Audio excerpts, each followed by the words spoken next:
Hello, hello, hello, and happy Friday. I am excited for today's conversation.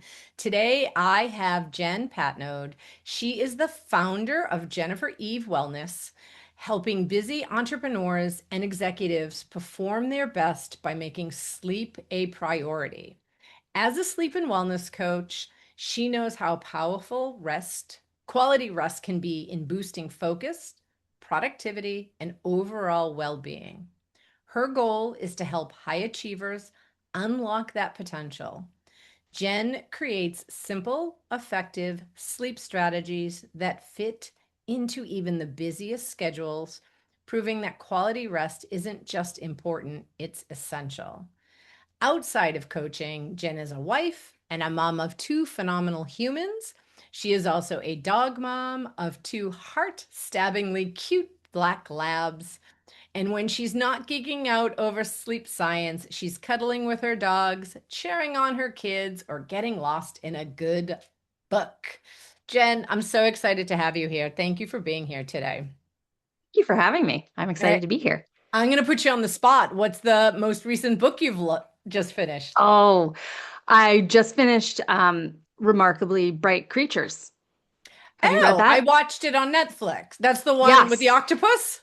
Yes. And so I wanted to read it before I watched the Okay. movie because I've heard that the book was really good, and it was so So I'll good. be curious after you watch it on Netflix, let me know because sometimes, when you watch it and you read the book and watch it, you get disappointed. So I'll be curious. Hmm. We just watched it this past weekend. So it was actually really good. I didn't know what to expect, so it was really good. I Yeah. actually just finished listening to The Surrender Experiment by Michael Singer, who also wrote The Untethered Soul. I didn't know that until somebody Oh. told me. I don't know if you I had to read The Untethered Soul when I was in healing school, but I don't think I finished it. But the surrender is my word of the year. I'm still in June kicking and Mm. screaming a little bit, but somebody recommended it to me and it was a really good story. I still kind of I want to have a conversation with him, but it was his life over, like what living a life of true surrender looks like. He went from a hippie making $5,000 a year to like partnering with WebMD and being like making billions of dollars to like the point where he was being charged for fraud, which he didn't do. He was being set up. Like it was an amazing story. I was like, wow, Wow. and he just was kind of like letting go and trusting and surrendering the whole time. I'm like, that, I want to do that. Oh, yes, I'm gonna have to put that on my list. Yes, perfect. So let's talk sleep. But we Hmm. don't want people to fall asleep while we're doing it. So for anyone meeting you for the first time, how do you describe what you do and how you came to this work? I always love to hear people's journey because, nobody Mhm. graduates high school and says, I'm going to be a sleep expert. I mean, maybe some Right. people do, but it feels unlikely. Yeah. Um, so how I describe what I do is I say I'm a sleep and wellness coach, and I help people understand and make sleep a priority to their really overall well-being. But it impacts every part of our lives. Yeah. You know, our work, our relationships, our mental health, our physical health, on and on. If you're not sleeping, everything else suffers. Um, so I got into this. I decided to become a health coach right around the pandemic. I went to the Institute for Integrative Nutrition, and initially, when I graduated from there, I thought I would work with folks on autoimmunity because I have a couple autoimmune diseases Yeah. myself. And so I actually did become certified in the autoimmune protocol.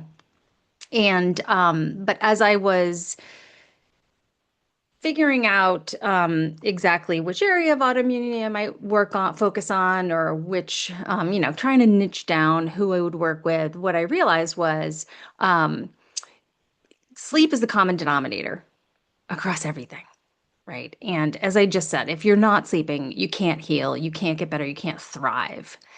And so, no matter who I would end up working with and what we would be working on, we were probably going to have to address sleep.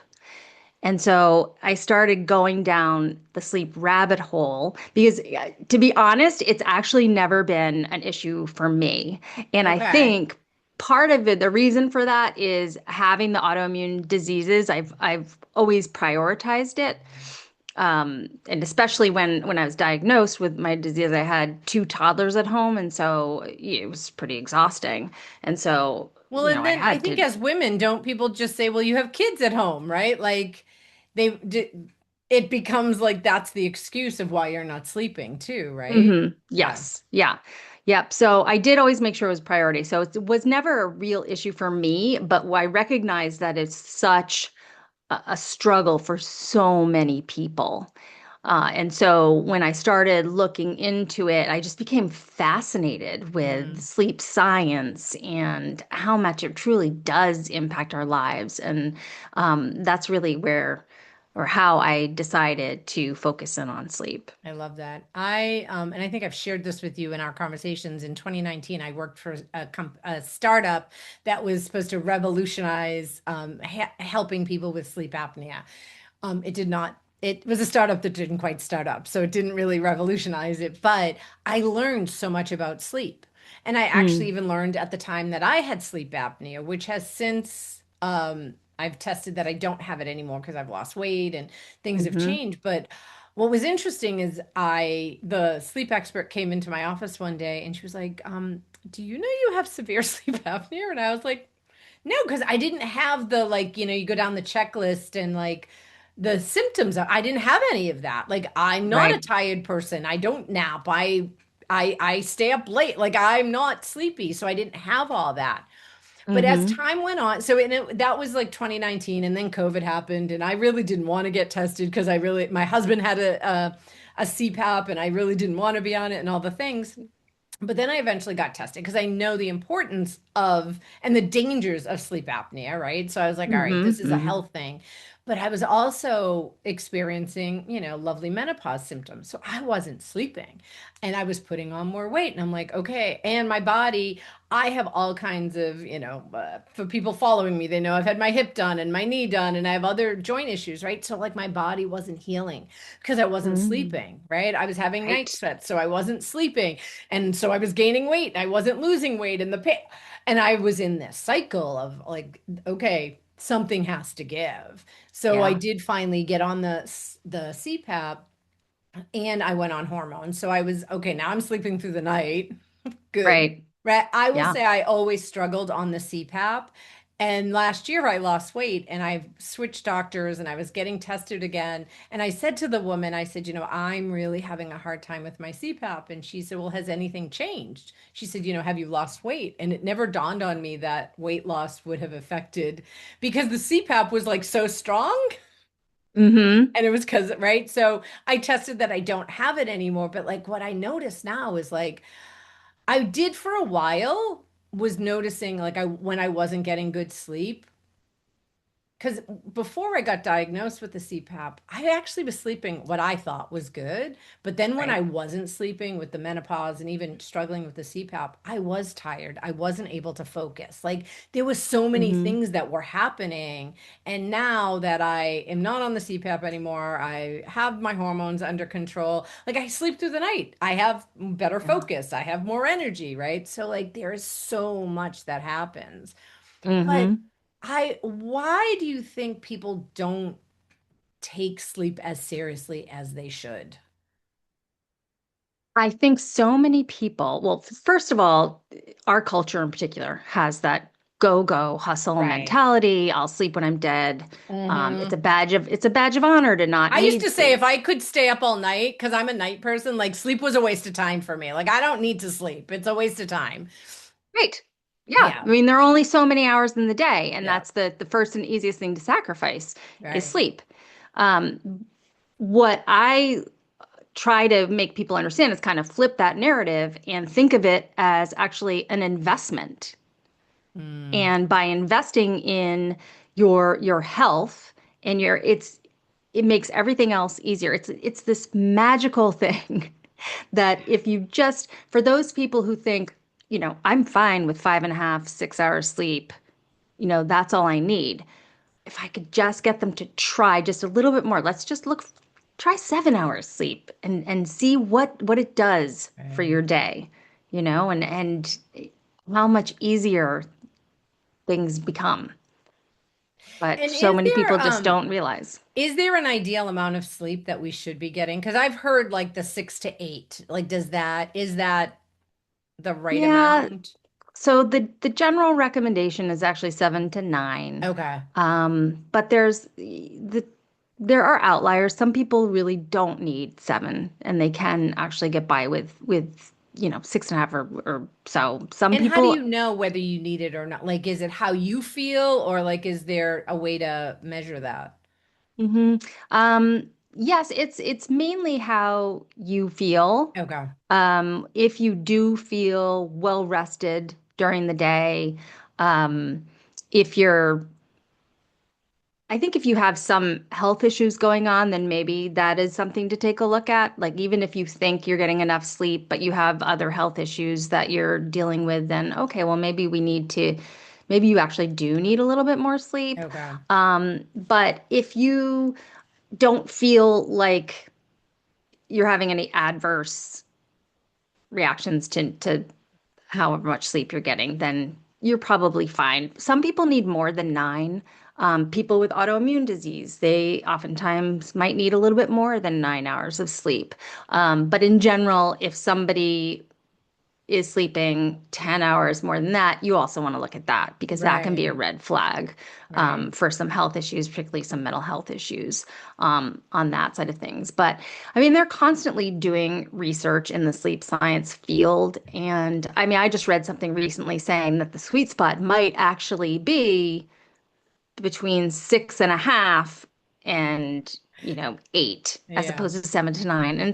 And as with anything where with health is concerned, everybody is different, And you does know? it matter? Like, if I used to run a call center that was 24/7, right? So I had third shift employees. And so like I used to think, okay, they're going to sleep. Like I've heard stories of like there is the right and wrong, like right and wrong times to sleep, right? So does how much of that matters? Because I am more of a night person, right? Like I could conceivably, I mean, if I didn't have to get up in the morning, I could stay up till 2 in the morning and then, Mm-hmm. but is there a right and a wrong time to sleep?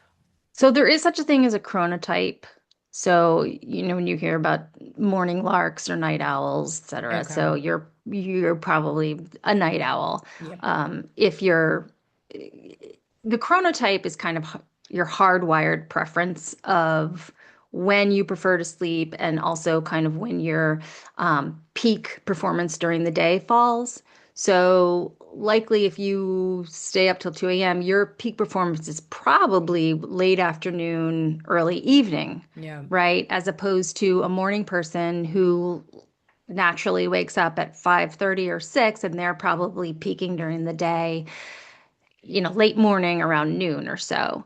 And then when you're peaking, they're starting to get tired. Right. And when you think about it, if you back to, kind of cave people, it kind of makes sense that people have these different preferences because you had people then able to be awake all throughout the time to protect the tribe from any Right. dangers. Right. Um, That was but me. I then was protecting the yeah, tribe. I you got see, you. Yep.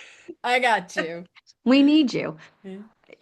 Then there's also our circadian rhythm, which so unlike our chronotype, which is generally thought to be, like I said, hardwired, your circadian rhythm you can kind of manipulate based on different signals and cues, excuse me, that you give to your body, like natural light exposure, meal timing, things like that. And that usually you don't, so shift work in particular is kind of going against your natural circadian rhythm, right? We weren't meant to be that active at that time of day. Right. Right. So even a night owl that likes to stay up later, I still it need to go to wouldn't bed. It's you like I still don't need like to to go stay to up till bed, 4 right? a.m. Yeah. Yeah. Exactly. Yeah. It wouldn't be natural for you to work Right. during Yeah. throughout the No, whole I'm night. watching So, TV or doing so. Yeah. I'm not doing anything productive at right. midnight. Yeah.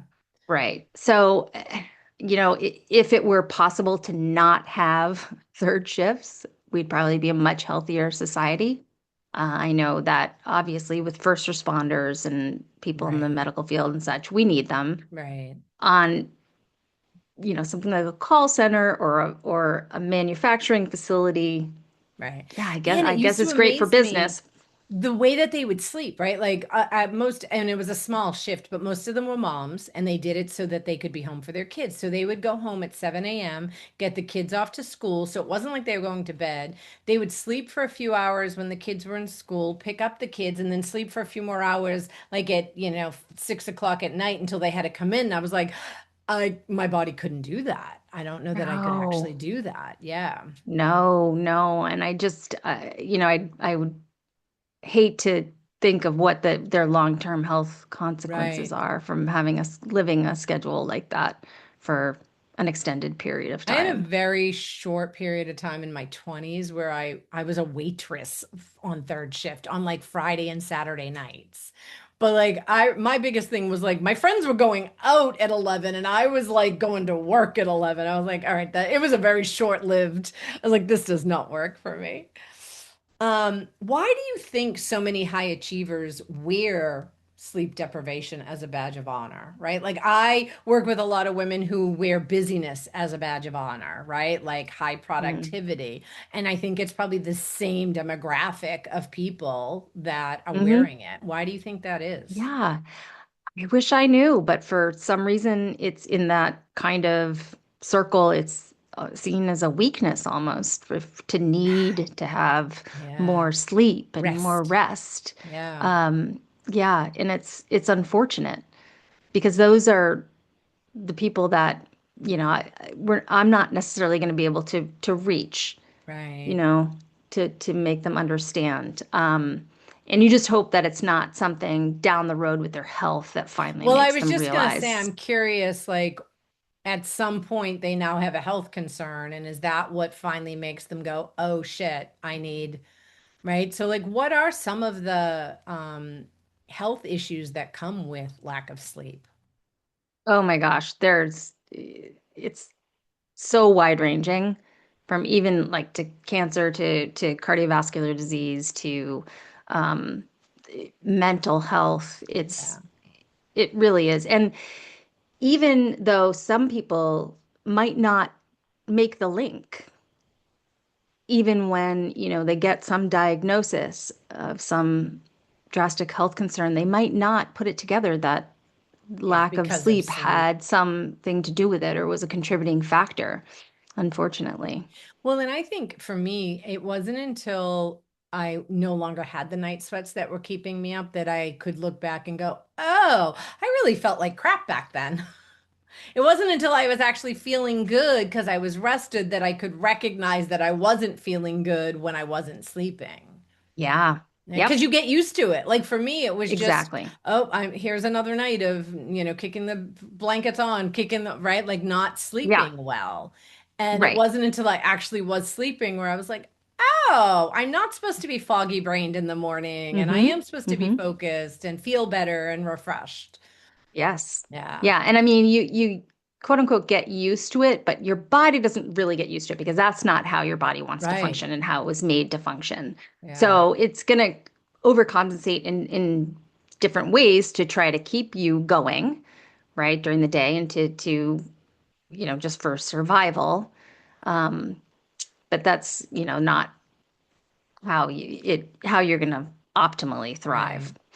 How does lack of sleep impact productivity and focus and even decision making? Like, how would people recognize that if they are experiencing lack of sleep or disruptive sleep? Like, what are some things that they can be looking for in their daily life that Yeah. are good signs?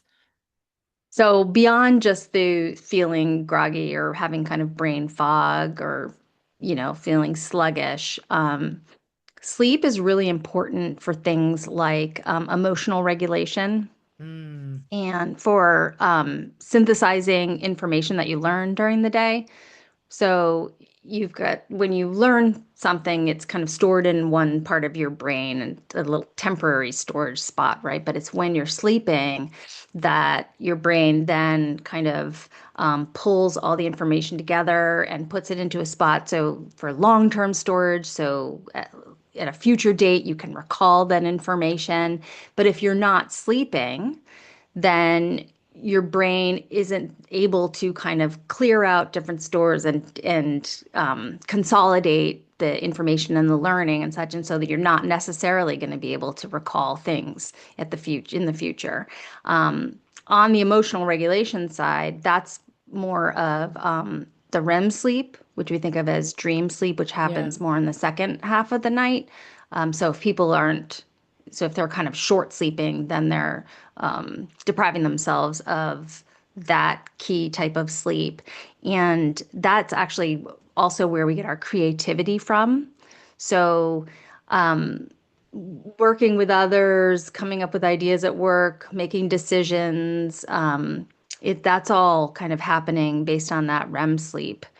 And they've done lots of studies in the workplace on people kind of analyzing deals when they're not Hmm. sleeping well. And the fact that they are really just looking at surface information and not digging deep and finding problems. So they're this deal that on the surface looked like a really good one.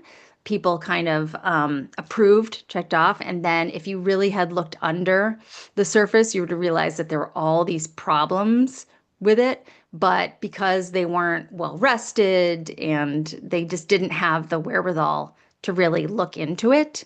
And also, they've found people to kind of do unethical things at Oh, work. interesting. And Okay. that doesn't necessarily mean, fraud or big things, Right, but right. but could even mean just Well, it's bad small judge, things like your like judgment isn't bad good. Bad judgment, like judgment. taking Yeah. someone else's idea as your own, Right. or maybe fudging the hours that you're working, things like that. Yeah. So, yeah, I if remember you one of the things that I learned in this company that I worked for was like sleep, like I don't want to say etiquette, but like some tips, right? And I remember the sleep expert sharing with me this study that like your room should be like pitch black, like even your alarm clock having a light. And she said there was this study where the person slept in a pitch black room, but they held a flashlight to the back of their knee, and that affected their sleep, right? So you yes, think it's like your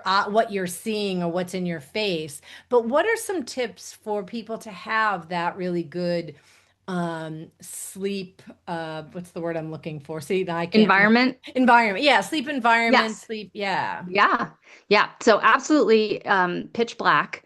Uh, I've heard of a similar study where they've shown a tiny light on people's Yeah. big toe, and Right. and what they're measuring is their melatonin production, Okay. and so it disrupts the melatonin production.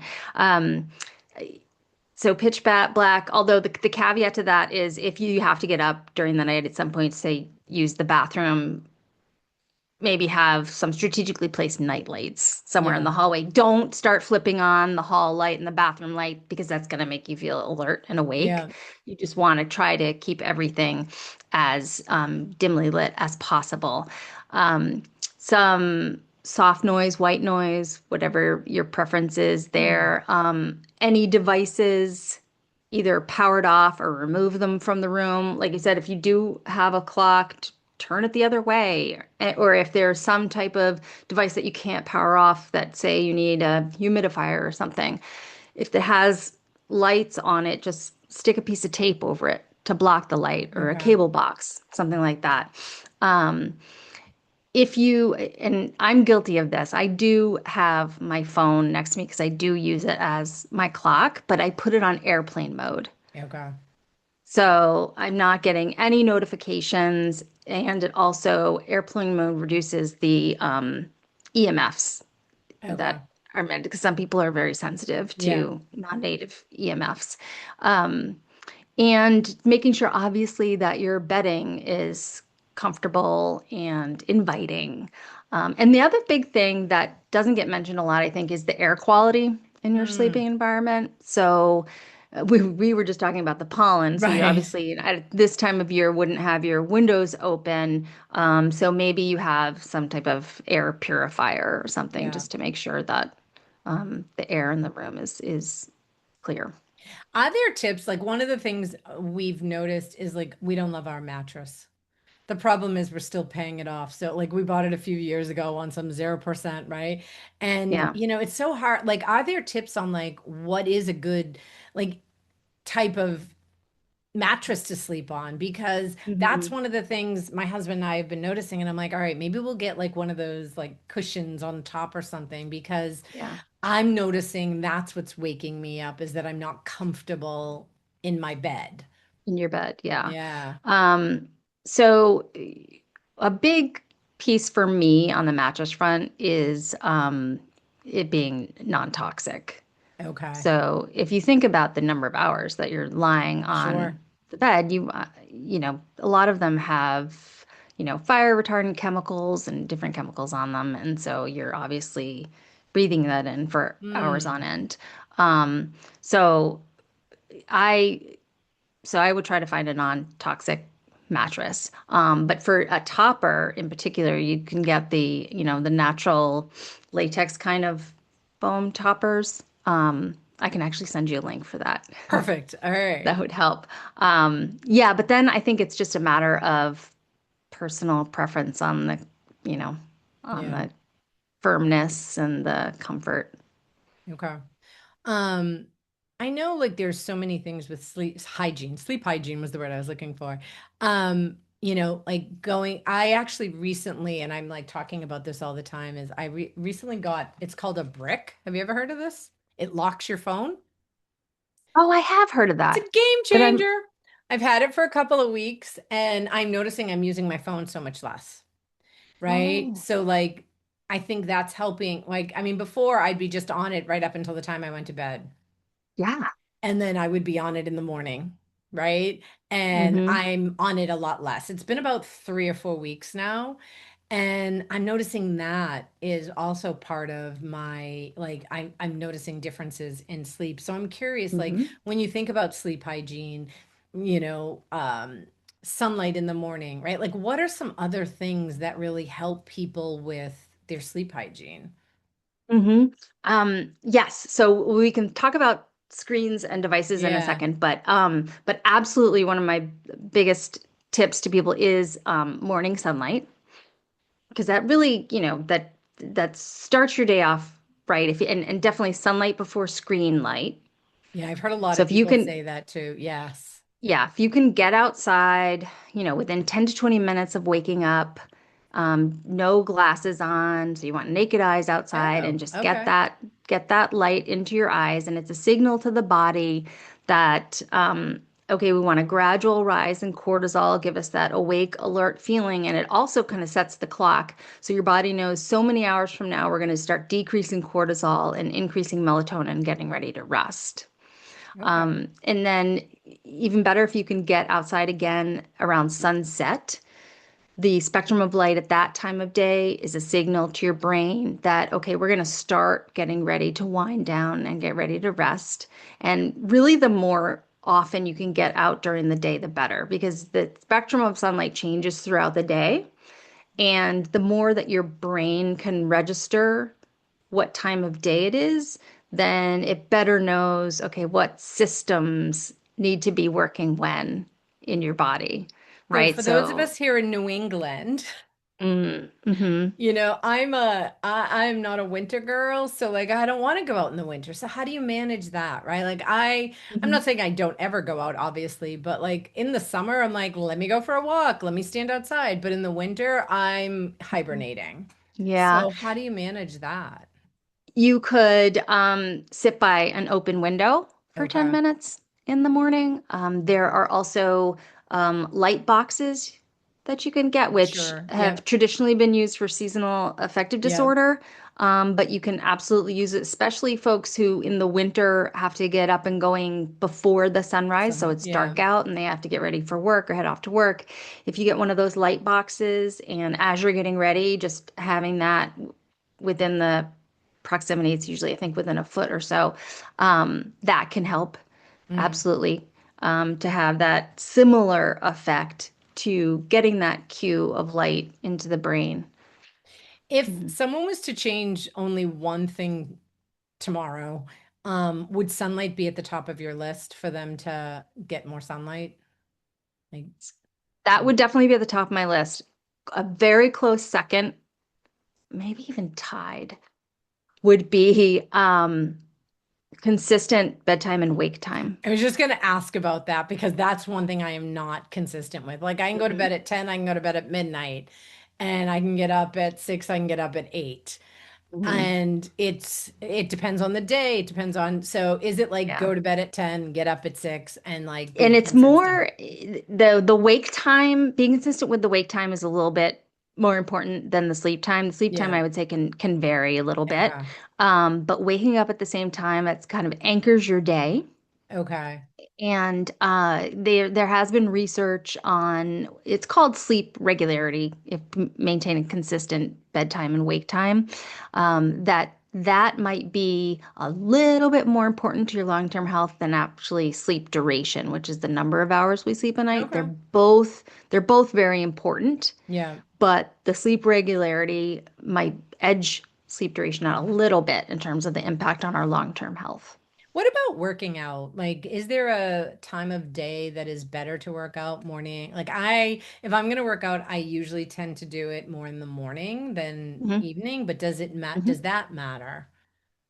Yes, well, if you do work out in the evening, because for some people I understand that's the only time that they can Sure. do it. Yeah. Well, you don't want to be doing high intensity Okay. exercise in the evening Yeah. because your cortisol levels can remain elevated for a couple hours after intense workouts. And if you if you had a thought of cortisol and melatonin, which your body keeps in a kind of a balance, when cortisol is up, melatonin's down, and vice versa. But in the name of survival, cortisol will win out over melatonin every day of the week. Right. So if you were doing something in the evening that is raising cortisol, so whether that's intense exercise or a tough conversation with your partner or checking work emails, whatever it might be that is edging your cortisol levels up, then your melatonin just is by nature going to remain lower. And so that's going to make it more difficult to fall asleep. Melatonin doesn't put us to sleep, it orchestrates the whole process. Okay. So, our melatonin lets all the other appropriate body systems that are involved with sleep know when to do what. So, if melatonin isn't high enough, then, the clocks are just out of whack. What is your opinion or what you would want to share on taking supplements like melatonin, CBD, or even prescriptions to help you sleep? Like Mhm. when do you, I guess maybe it's a two-part question. When do you know you need support? And is there something that you would recommend versus something you would stay away from? Yeah. Um, so the first thing I would say is the placebo effect is absolutely real. So if somebody is taking something and swearing by it and saying it helps them, keep doing it, right? Right. Just don't listen to what I'm about to say, whatever, just keep doing it. Yeah. Um, Melatonin it's funny, it's kind of controversial in the sleep space because some people say we shouldn't take uh, exogenous melatonin supplements, and some people say, in fact, you can do high dosing with melatonin. Mm, And melatonin is actually, I mean, we think of it as the being produced by our pineal gland in the brain, but it's actually also produced by our gut because it's a master antioxidant in the okay. body. So in addition to orchestrating our sleep, so it is pretty important to us. And if you do want to try to use it for sleep, I recommend you actually don't take it right before bed. Take it a couple hours before Okay. you want to fall asleep. Because as we were talking about before, melatonin itself doesn't put you to sleep. It orchestrates all the other systems that That put you to help you, sleep. support you. Yeah, that Yeah. help you sleep. Yeah. So you actually want to start that process a few hours before you want to go to sleep. And you don't need a lot of it. So they've done research on doses, and I think they found that over 4 milligrams, it's kind of diminishing returns. Mm. So, and some people can get away with, 1 milligram or even half, only a tiny amount. But one instance where I would say it could help a lot of people is if you're traveling across time zones Yeah. and all right, let me get this straight. If you're traveling west to east, Yeah. and so you need to go to bed sooner than your body Is is ready ready to to. go to bed, Sure. Yeah. then take a tiny dose of melatonin, again, a few hours before the time that you want your body to go to Yeah. sleep. Um, for CBD, that can be helpful.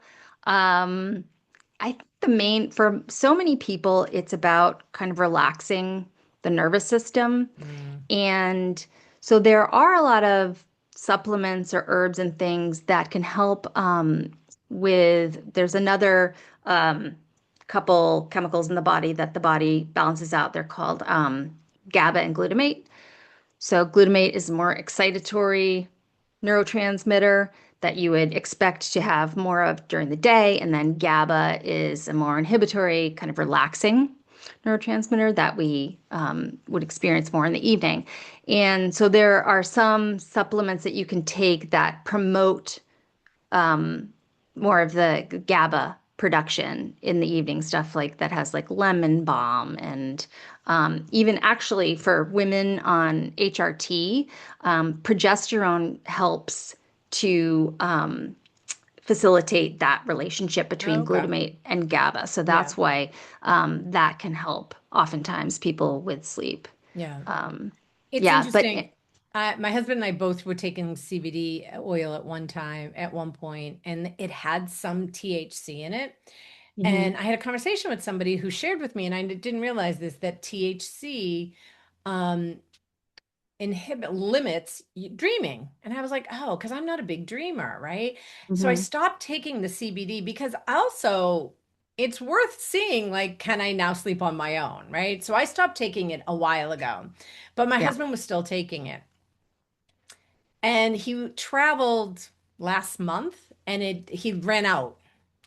And I was like, how are you sleeping? He's like, I'm actually sleeping okay. So when he came home, automatically he started taking it again. He was like, but do I need to?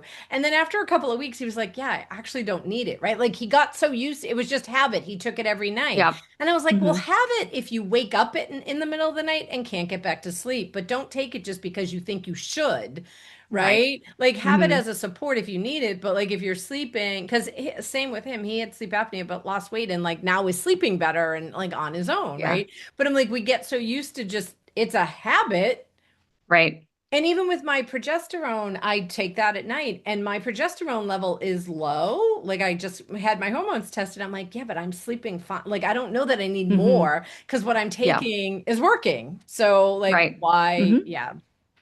hmm So we get so used to like the tool and we sometimes don't even check to see if we actually still need it. Right. Absolutely. And most supplements aren't meant to be lifetime Right. They're things. to support you in a period of whatever it is, right? Exactly. Yeah. What would you say are the top three sleep habits that are going to provide the biggest return on investment?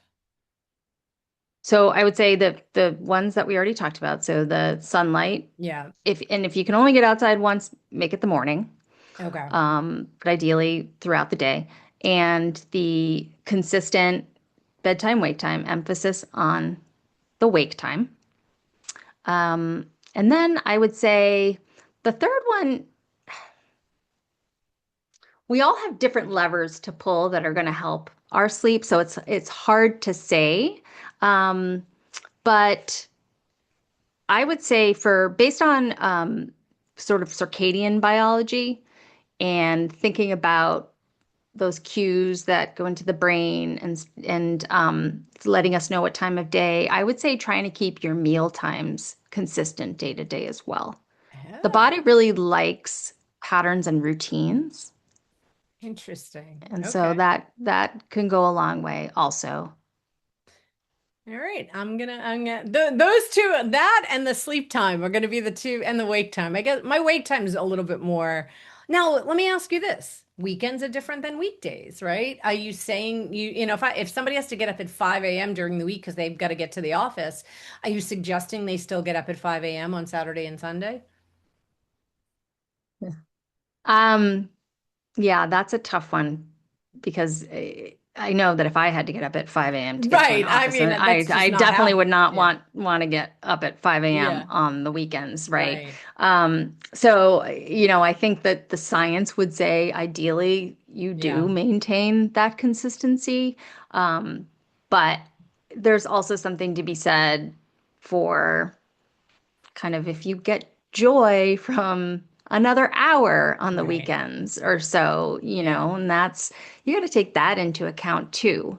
As long as that doesn't disrupt your sleep.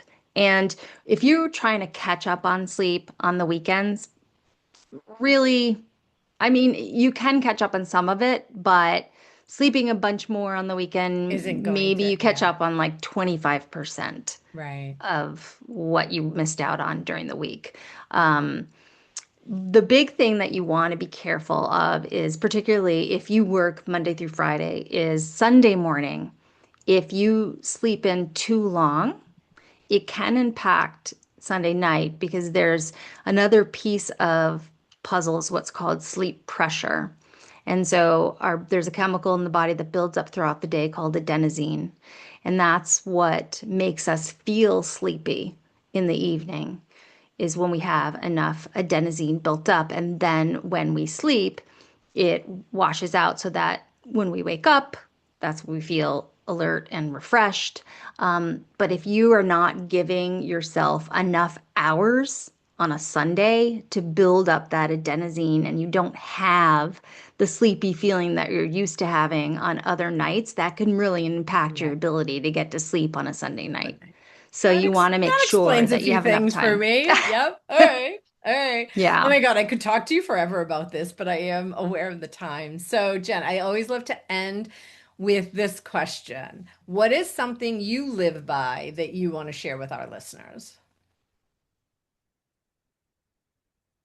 Oh boy.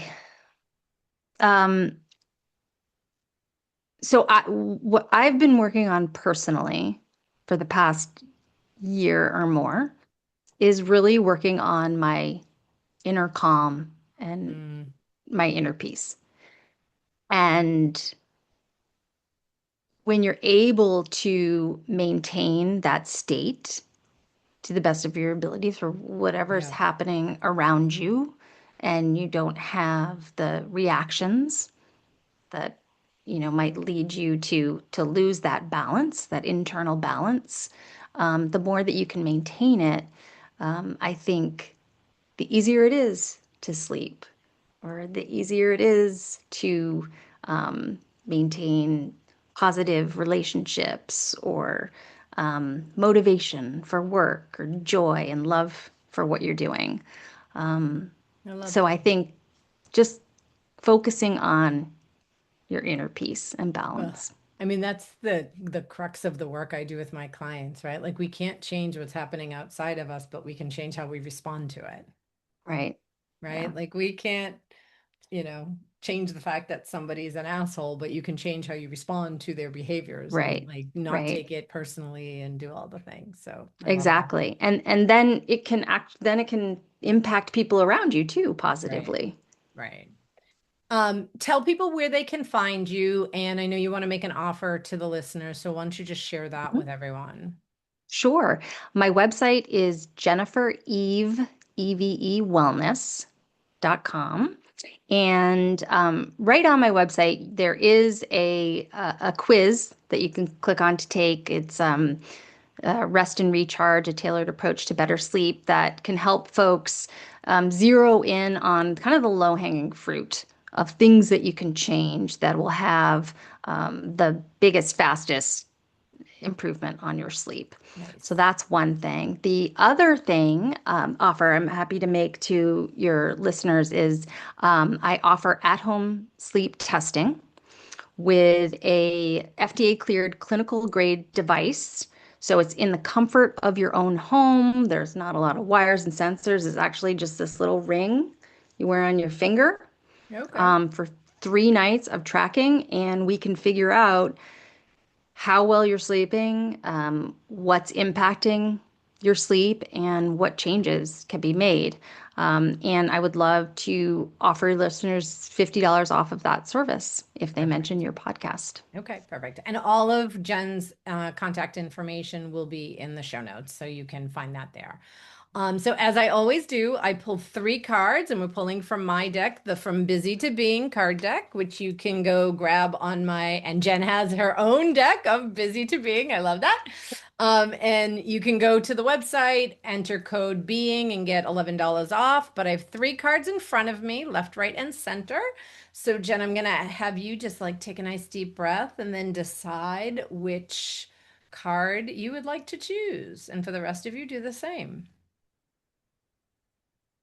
Let's go left. Left. Okay. Judgment is the thief of joy. And on the other side, it says, when you judge others, it's not about them. What do you see in them that you struggle to accept in yourself?